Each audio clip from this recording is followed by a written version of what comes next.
داستان سروس میں خبر شامل کرتے ہیں تحصیل کوہ سلیمان کے علاقے بارتھی سے، جہاں وزیر اعلیٰ پنجاب سردار عثمان احمد خان بزدار کے والد مرحوم سردار فتح محمد خان بزدار کی برسی کے موقع پر ایصال ثواب کے لیے قرآن خوانی کا اہتمام کیا گیا۔ قرآن خوانی کی اس تقریب میں وزیر اعلیٰ پنجاب سردار عثمان احمد خان بزدار کے بھائیوں سردار عمر خان بزدار، سردار جعفر خان بزدار، کمشنر ڈیرہ غازی خان ڈاکٹر ارشاد Ahmad, deputy commissioner Dera Ghazi Khan captain retired محمد علی اعجاز، پولیٹیکل اسسٹنٹ حمزہ سالک، مرحوم کے عزیز و اقارب، قبائلی مائدین اور اہل علاقہ نے کثیر تعداد میں شرکت کی۔ مرحوم کے درجات کی بلندی اور مغفرت کے لیے دعائیں کی گئیں، ساتھ ہی پسماندگان سے اظہار تعزیت بھی کیا گیا۔ آپ کو بتاتے چلیں کہ سابق ایم پی اے سردار فتح محمد خان بزدار مرحوم 27 رجب کو انتقال کر گئے تھے۔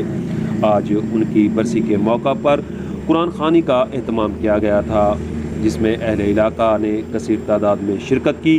مرحوم کی مغفرت کے لیے دعائیں کی گئیں۔ اہم خبر سے آپ کو آگاہ کر رہے ہیں تحصیل کوہ سلیمان کے علاقے بارتھی سے، جہاں وزیر اعلیٰ پنجاب سردار عثمان احمد خان بزدار کے والد مرحوم سردار فتح محمد خان بزدار کی برسی کے موقع پر قرآن خوانی کا اہتمام کیا گیا۔